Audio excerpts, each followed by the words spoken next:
Well, good morning again. Yeah. Want to make sure nobody fell asleep during the darkness there.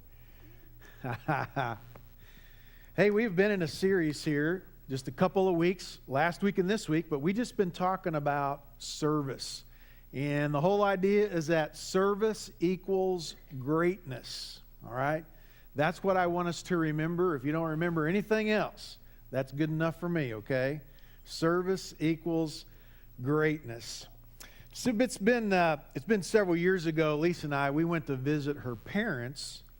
We were on vacation, and during this vacation, we went to shop at Kmart over there in Richmond, Indiana. Well, Lisa had bought about 5 items. Okay, 5 items, and the cashier was ringing up everything, and she said that will be $34.88. And Lisa had figured everything up in her head, and she was thinking around $30, And so she said, "Now, are you sure that's right? Because did these shirts ring up at their sale price?" Well, sure enough, they had rung up at their original price. And so she did some refiguring, and she hit the button that adds it all up, and she said that'll be $48.34. But I mean, she said it with a straight face and not even noticing the difference. And Lisa said, "Well, I don't think that's right either." She said, "You just said it was $34.88, and now it's $48.34. Well, we finally got it all worked out. But by that time, you got 5 or 6 people standing behind you. They all got these dirty looks on their face. And so we finally got out of there. I said, "Hey, babe, let's get out of here quick. We got all these people looking at us." I think mistakes are common in our world. Don't you think so? And some mistakes are bigger than others. But we've all made them. We're even bound to make mistakes as a servant of Jesus Christ. Whoa. The preacher might even make some mistakes as a servant. Did you realize that? That's just true for all of us. And that's why I think we need to extend some grace. We need to extend some forgiveness to people, okay, when they're serving and mistakes are made. But today what I want us to think about from this mistake perspective is I want us to think internally, okay? I want us to be thinking about a mental perspective up here. And I want to talk about 3 mistakes that we really need to avoid as a servant of Jesus Christ. Here's the first mistake, and that is don't allow guilt to be the leading motivator for your service. Now, I was once told that the late Colonel Sanders, it's called KFC. When I was growing up, it was called Kentucky Fried Chicken, but they don't like to use the word fried, I don't think, anymore. But it's KFC, it was Kentucky Fried Chicken, and Colonel Sanders, he is told that he was on as a passenger on an airplane, and they were flying, and he became known for his compassion rather than his secret recipe. While they were flying, there was a baby on board with a mother, and the baby started crying and crying and crying, and the mother tried to calm the baby, but man, she could not get the baby to be quiet at all. And the flight attendant, she said, "Well, let me give it a try," and so she tried to calm the baby down, but the baby just kept on crying. And finally, Colonel Sanders, he said, "Well, let me try." And so he got the baby, and he rocked the baby very gently, and she just fell asleep. And the cabin of the plane became still and quiet. Colonel Sanders, he returned to his seat. And one of the passengers said to him, "Well, I just want to thank you for what you did for us." And the stately old gentleman said, "Sir, I didn't do it for us. I did it for the baby." When it comes to our motivation and why we do things in the church, why we serve the Lord, we shouldn't be doing that because of feelings of guilt. We shouldn't be doing it because we think we're going to be noticed or become popular somehow. We shouldn't do it because of selfishness.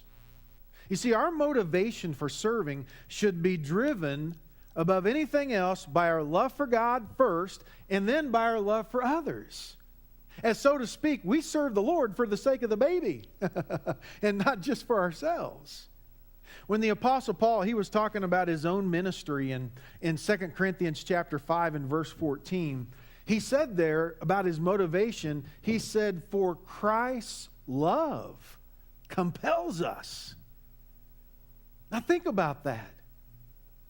And likewise, I would hope that his love for us and our love for him would compel us, it would drive us, it would influence us to actually serve other people instead of being compelled by some sense of guilt or some sense of selfish ambition as to what we could get out of it. Here's really two good reasons why guilt is not a proper motivation when it comes to service. One of those is that guilt puts God on the sidelines when service is rendered. Now, it's never a good situation, is it? You know, when you feel like you have to twist somebody's arm, you know, to get them to serve. Oh, okay, I'll do it. You know, that's never a good reason. Someone has said this, and I was thinking I needed to read this to my kids when they were growing up more often. So you parents who still have kids, you know, here you go. A church member waiting to be asked to serve his own church is just like a member of a family waiting to pull weeds in front of the house where he lives. This is your church, isn't it? I know technically it's the Lord's, but this is where you go. I mean, this is your family right here, right? And so we ought to be willing to just serve. Man, we're going to pull the weeds because they need to be pulled. We're going to be doing this service and that service because you know what? This is our family. This is our church. I want you to think about this. When guilt is your motivation for service, where does God fit in the picture? He doesn't. Because you're serving under that dark cloud of, you know, you got your arm behind your back and you feel like you gotta serve, you know, it's instead of, in a sense, under the open skies of just willingness. You want to serve. A second thing about that is that guilt leads to burnout. Boy, guilt motivation, it's not going to keep you serving very long, is it? You know, and if you're, you know, just doing it out of guilt, you know, because you think, I guess we got to do it, so you do it. And it's not long until burnout and resentment begins to build up. And before long, you just drop out of serving. That is until you start feeling guilty again. And then you hop back in for a short period of time, and then you're out again. You see, when it comes to the Lord's church, Jesus and God, they want your service, your ministry to be fulfilling. It ought to be a good thing, you see. And the only way for that to happen is really to let the love of Christ compel us. Here's a second mistake that I want us to think about today as a servant of Jesus Christ, and we really need to stay away from it, and that is, don't think your ministry is insignificant, all right? In his book, it's called Living Stones, and Dr. Earl V. Comfort, and I really like a story that he tells in that book. It's a story about a professor, and he happened to be in his office, and he was just kind of leafing through his textbook. And he happened to come to page 67 in the book, and page 67 was completely blank.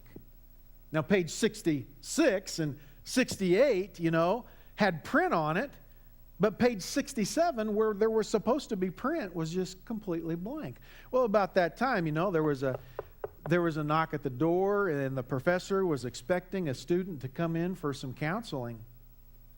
And the professor was just kind of, you know, jokingly talking about what it just happened. You know, he said, hey, I was thumbing through this book, and page 67 is blank. And he was telling the kid, you know, hey, there's 66 and 68's got print on it, but where there ought to be print, it's just blank. And the student made this comment. He said, I think I know how page 67 feels.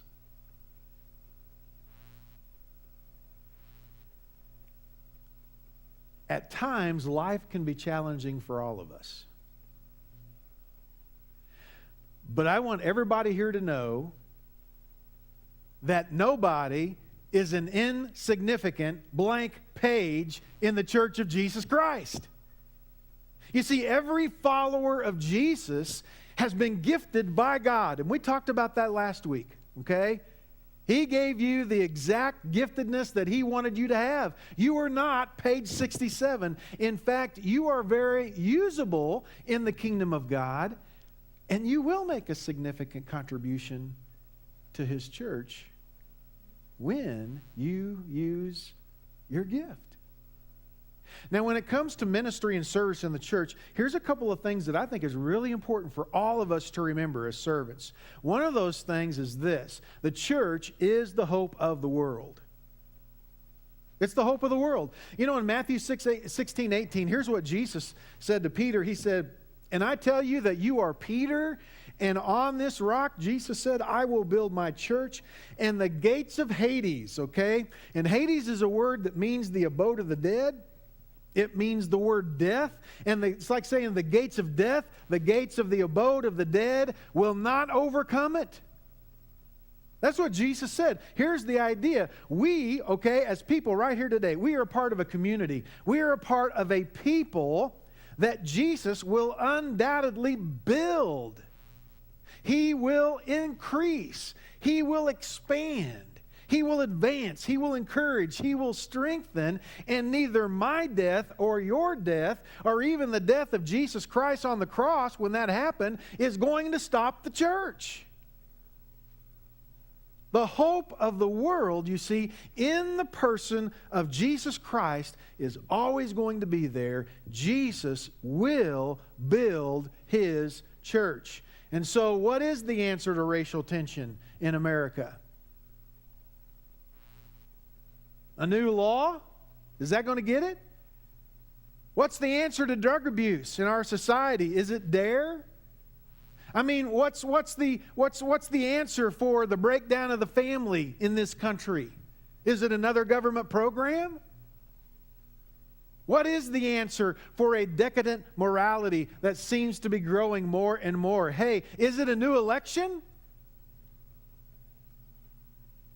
How about this?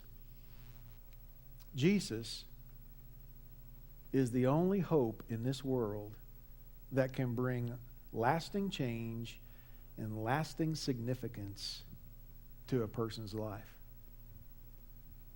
And I just want us to remember that as we go out and serve, that's why service is so vital. Because we, through our service, are helping Jesus to be the hope of the world and the hope of this community and surrounding communities from this building. Here's something else that I think is really good for us to remember, and that is service is one of the most significant investments we can make. The Apostle Paul, he also said in 2 Corinthians 5:18-19, he said, "All this is from God who reconciled us to Himself through Christ and gave us the ministry of reconciliation." That God was reconciling the world to Himself in Christ, not counting people's sins against them, and He has committed us to the message of reconciliation. You see, we have a ministry to perform that goes beyond the walls of this church. And so the goal is that we want to reach people for Jesus, okay? And we want to bring them back into a right relationship with God. That's what reconciliation means. It means to bring back into. And we want to bring people back into, reconcile them in a right relationship with God. And that's exactly why our service is so vital. And then something else here is to remember is that small acts of service make a huge difference. Listen, isn't it true that most ministry done in the church is not spectacular? I mean, you think about it. What's spectacular about cleaning a table? I saw Becky out pulling weeds. It was either last Sunday, or it was the Sunday before. What is so spectacular about pulling weeds? I'm glad she did it, by the way. What is so spectacular about watching babies in the nursery? What is so spectacular about those that, pass out the communion and the offering? What is so spectacular about going up to Jordan's place like we did last weekend here in town and serving up there? It's Nikki, right? Nikki, she helps out up there. I just found that out. She's been doing that for a while. I mean, what's so spectacular about her sitting up there? You know? But listen, when you add up what everybody is doing, all of our accumulative acts of service go a long way in reaching people. I like what Wayne Cordier said in his book. It's called Church as a Team. And he said, doing church as a team isn't one person doing 100 things. It's 100 people doing one thing each. Each doing what they do best. And he said, not only is this possible, but it is how God created us. Listen, you just need to understand that Kendall Bopp, I'm not the answer for this church. I'm one person, right? You're not the answer for this church. You're one person. But together, when we each do what we are really should do best, you bring it all together, and all of this giftedness right here in this room is going to help make a huge difference. And then a third mistake to avoid is this, and I think this is a very important lesson to remember, and that is, don't think that God will excuse you from service. Excuses have been given for a lot of reasons, you know. I kind of like this one excuse given by a mother. She wrote a note, gave it to her child, and the child took it to her teacher. And here's what it said: Jennifer missed school yesterday for a good reason. We forgot to get the Sunday paper off the porch, and when we found it on Monday, we thought it was Sunday.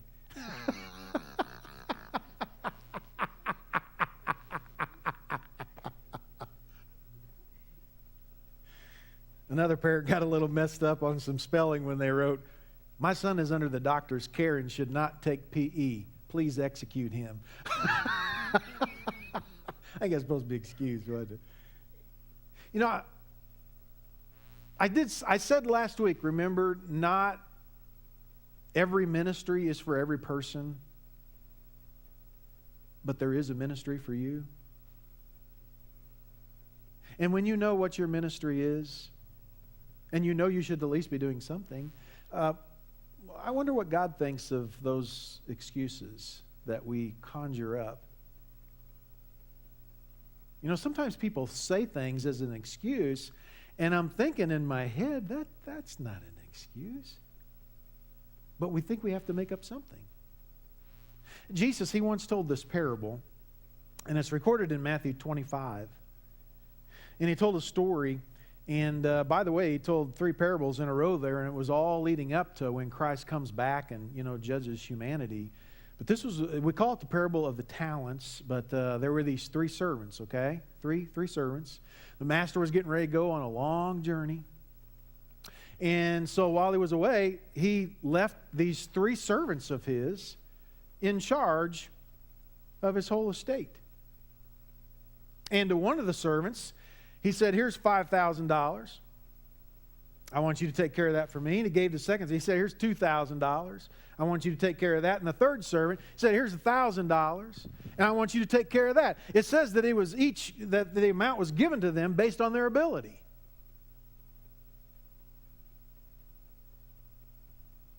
It didn't matter what they had been given, right? The master was expecting them to do something with it. Well, we find out that after a long time, it says the master came back, and what do you know, man? The guy had been given $5,000.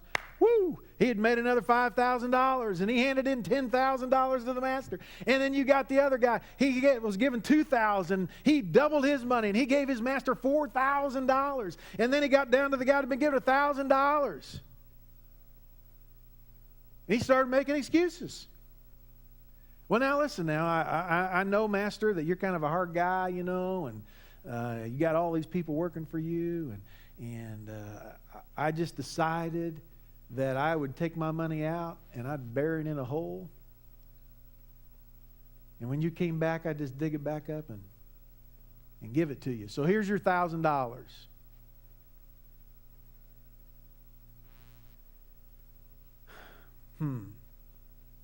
Well, then it says the first two servants, they were rewarded, right? Because they had done something with what they'd been given. But the third servant received no reward. And he was told by the master, listen, you could have at least put the money in the bank, and got some interest. But you didn't even do that. The point is this, out of Jesus' parable, we, like those servants, every one of us here, we have been entrusted with the master's talents, the master's money, our master's time that he gives us, and we're expected to use it in the service of God. Listen, if we refuse to use what God has given us for his glory and honor, I want you to hear what Jesus had to say to that third servant. He said, throw that worthless servant outside into the darkness where there will be weeping and gnashing of teeth. That does not sound like a good place to be. That is a reference to judgment. It's a reference to hell. It is a reference to being separated from God forever because that servant did nothing with what he had been given. Is that what you want to happen to you as a person? One of these days, to stand before God, given excuses, and saying, I just buried it in a hole, and God, at least I'm just bringing it back. I don't think any of us want that to happen. I think we need to understand that God expects us, that parable teaches us that God expects us to do something with what we've been given. There are 3 valuable lessons I want to go over rather quickly. One of those is that parable would teach us that we are accountable to God for how we use our gift. You see, don't ever think you can I can just sit back as a follower of Jesus, and do nothing. And you think you can just sit back and do nothing and not be held accountable for how you used your giftedness? Someday we are going to stand before God, and we are going to give account of our life just like the servant gave an account of what he had done in the parable. And so I think we just have to ask ourselves, hey, what am I doing with what God has given me? Another thing we learn is that God rewards us for effective service. He rewarded those 2 guys. Remember, one had 5,000, one had 2,000. It wasn't a matter of what they'd been given. It was just a matter of them being faithful with what they had been given. And so you see, God is expecting some kind of a return on his investment in you.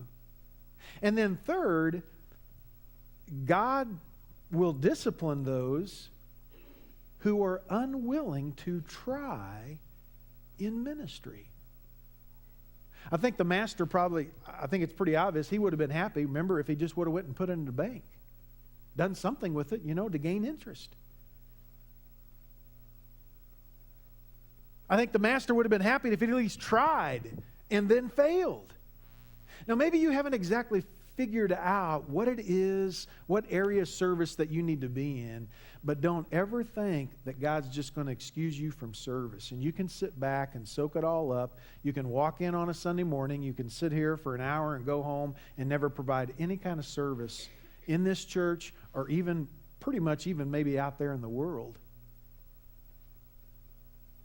If you consider yourself a follower of Jesus, okay, and you take an apathetic attitude towards serving him, now think about it. Why should you expect to get rewarded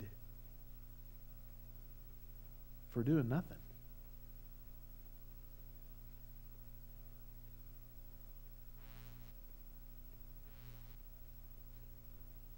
I mean, if you came over to my house and you said, listen, I'm going to mow your yard, okay, and I'm going to pay you $25 or $30. But after 8 hours, I come home and you're still sitting there on the porch. Yard's never been mowed. And you say, hey, I didn't get to it today, but can I have $30? Now, how would you feel? You know? I mean, we even have a concept in our mind for not rewarding people, you know, that said they were going to do something for you, you know.